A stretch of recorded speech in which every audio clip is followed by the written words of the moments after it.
We're going to talk now a little bit about stress and intonation and the rhythm of language. So, for example, let's separate the separate sounds that are separated out by stress separation.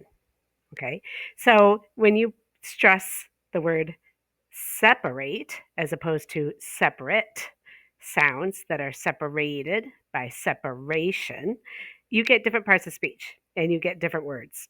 So we're going to tackle that in this next section. The stress within the words and within sentences is what creates the rhythm of the English language. Many other languages have set rules of what syllables to stress and also what words to stress. Okay. English, not so much. It's a free for all without going into the exact rules and the jargon and things like that. We're going to stay very practical. Okay. So, whereas other languages might be ta da, ta da, ta da, ta da, English has separate stresses on different syllables for different meanings, different words, different intonations of sentences for meaning. And we're going to discuss all that now.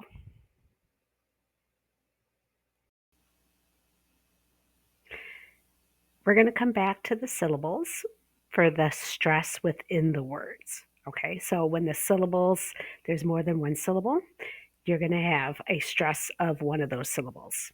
Okay. So, words with multiple syllables, the stress of the individual syllable can change the meaning, such as the word produce or produce. Okay.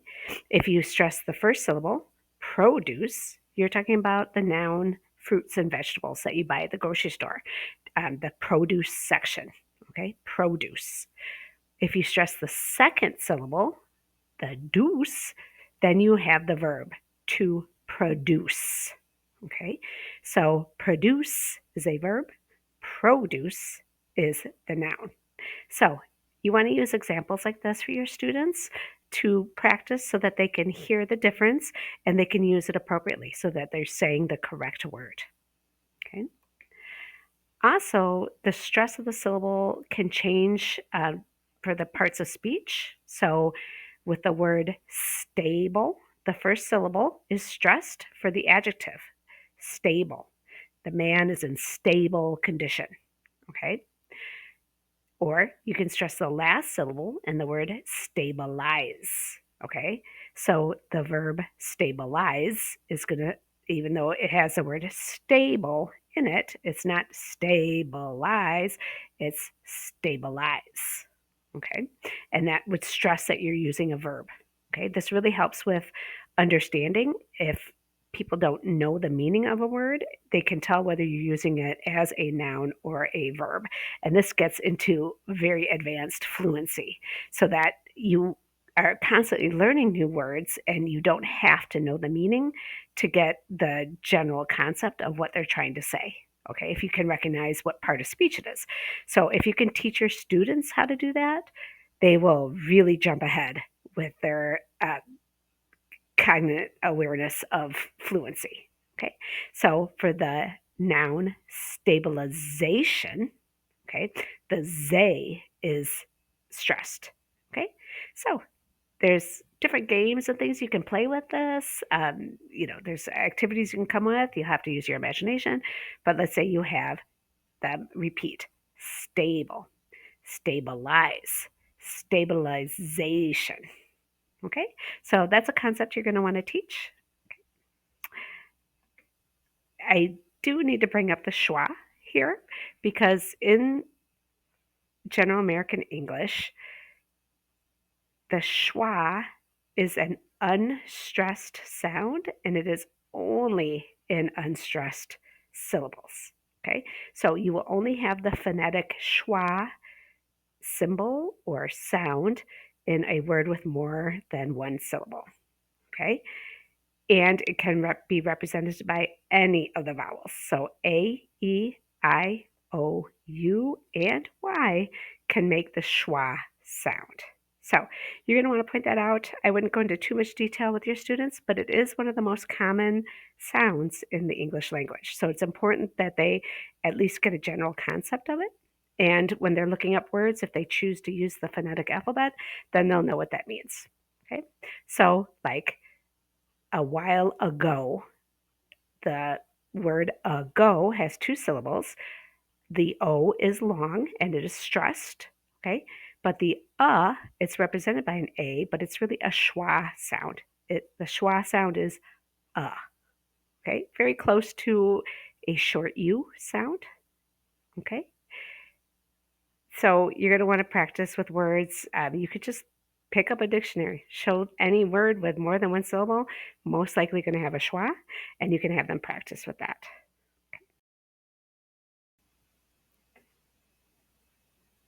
In this exercise, I'm using my stress triple match to show how adjectives can be stressed in different ways. Okay, so you can make this up yourself. All I did was make a solid box that's large for the stressed syllable, and then a small circle for the unstressed. So a pattern of the block and a circle would be stressed and unstressed, as in table, table. Okay, it's not table, it's table.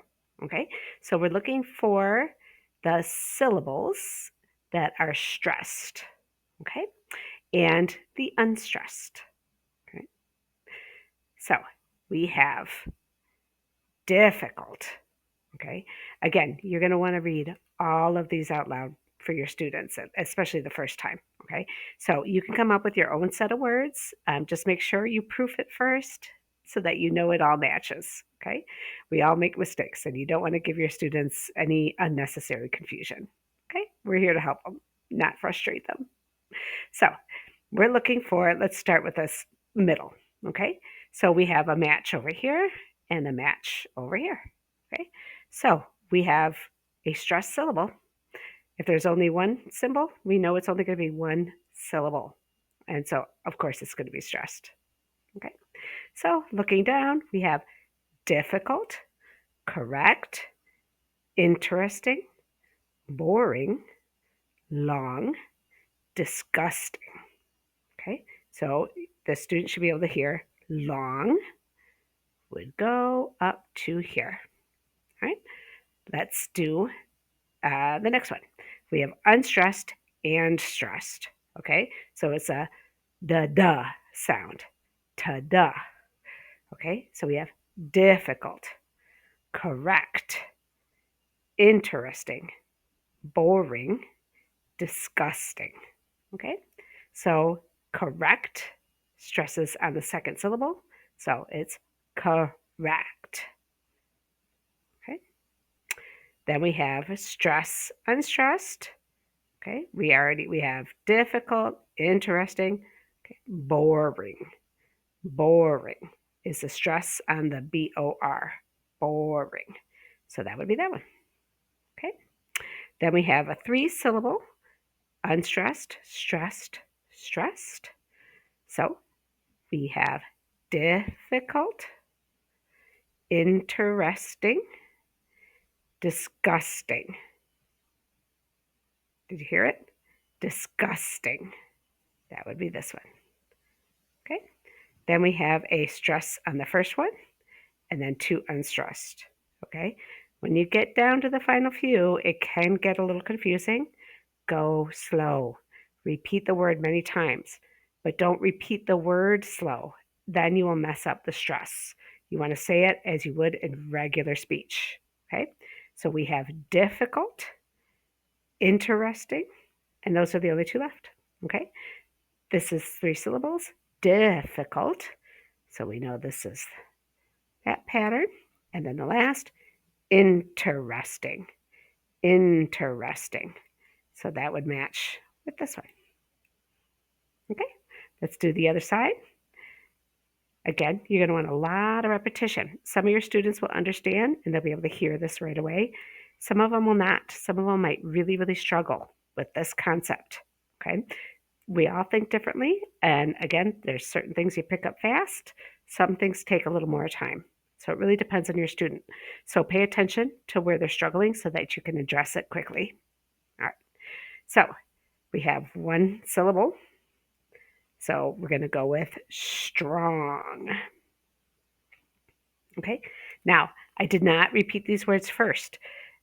In a more advanced class, or if you're further along in the lesson, you don't have to repeat them. You can let them try to sound them out on their own. But the first time, it's best to actually repeat it out loud for them. Okay. So I'm going to just say the words once so that we can all hear them.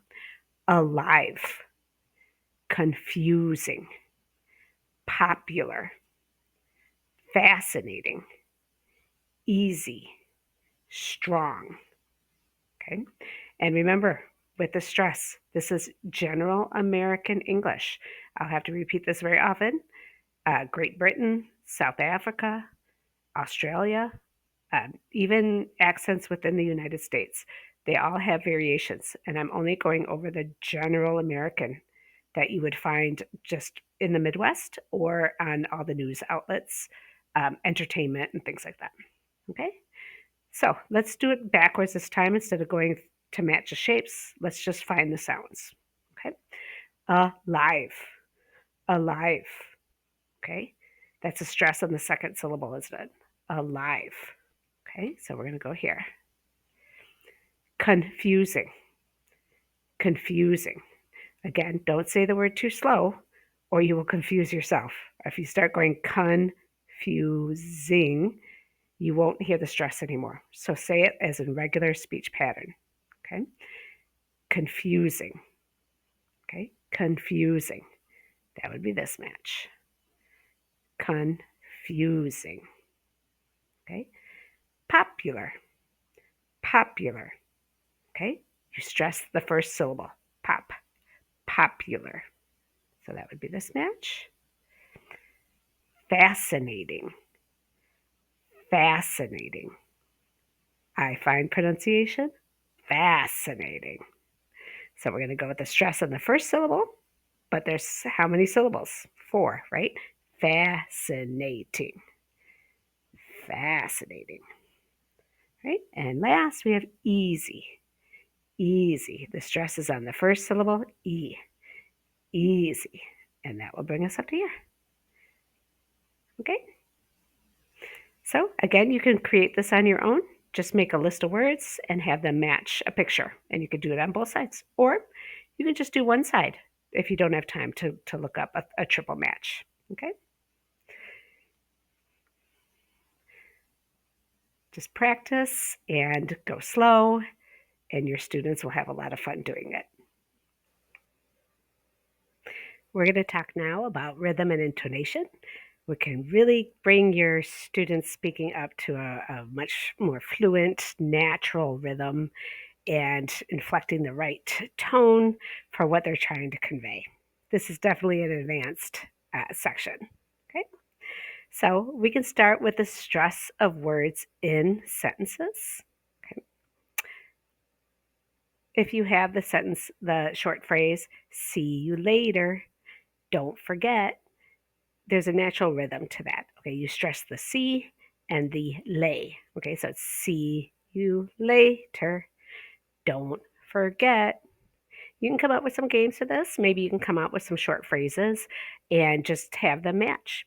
Just have a grid and you have certain patterns on one side and other patterns on the other, and you try to match the pattern. So if you have see you later, they would have to match it with another short phrase that stresses the first word, the second word unstressed, and then the third syllable would be stressed, and then the fourth syllable of the sentence would not be stressed. Okay, and they have to find that. Very advanced. It's very difficult.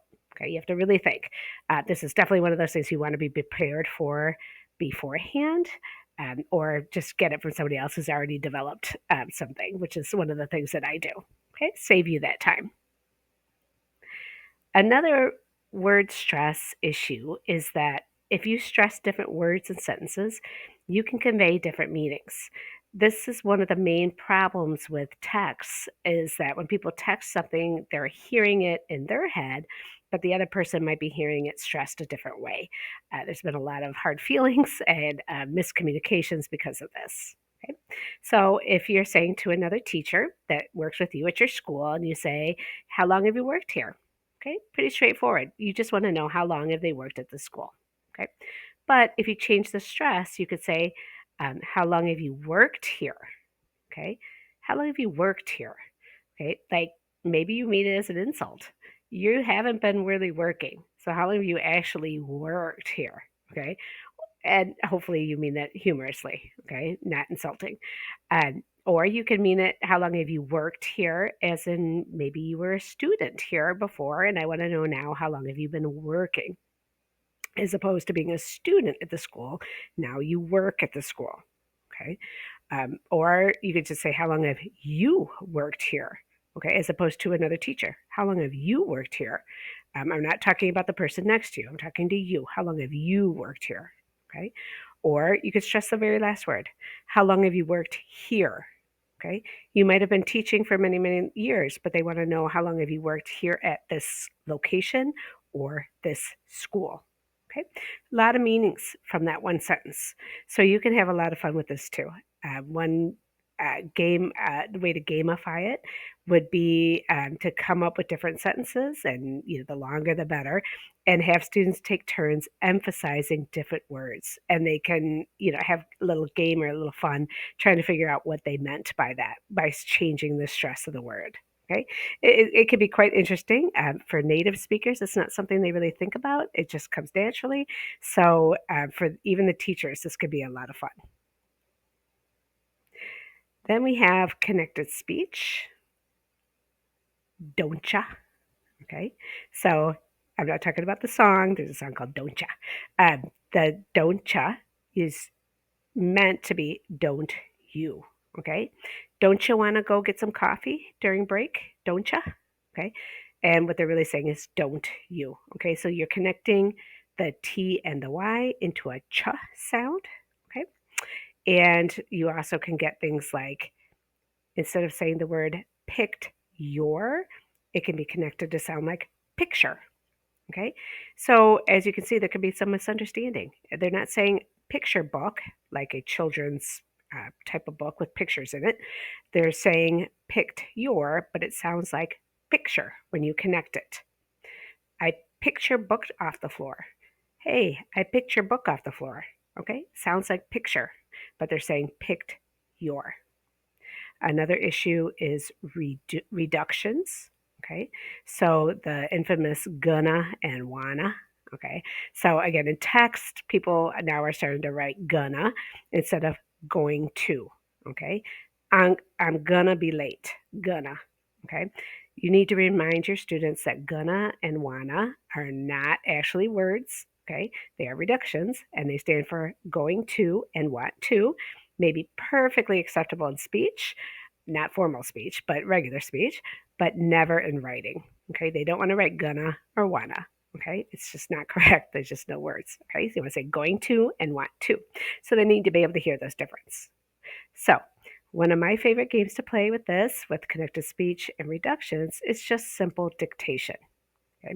Dictation is often used in the middle levels just for spelling. Teachers will dictate the vocabulary words and the students will write them. And then one of the students goes up and writes it on the board and they make sure it's correct. Okay. But with sentences, you can have a lot of fun with dictation. Just the basic level would be you reading some sentences.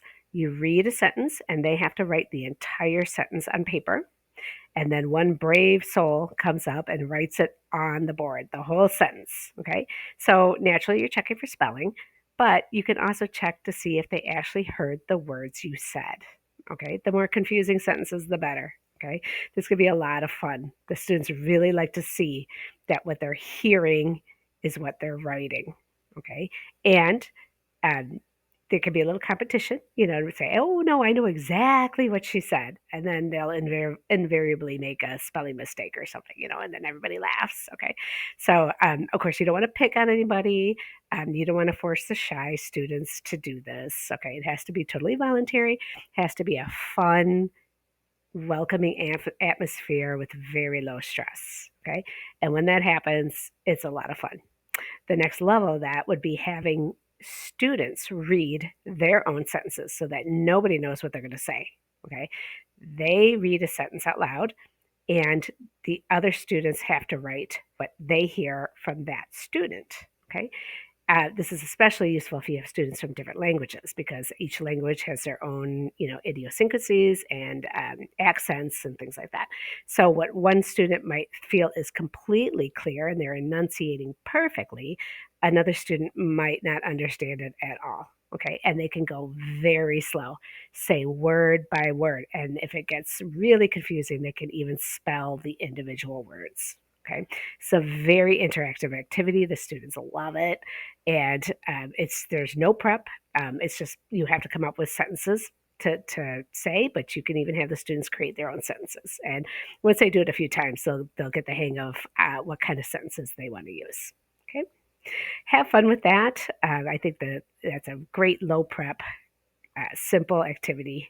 All you need is a whiteboard. And of course, if you're online, they can type it. They don't have to handwrite it. They can type it out on the computer what they heard.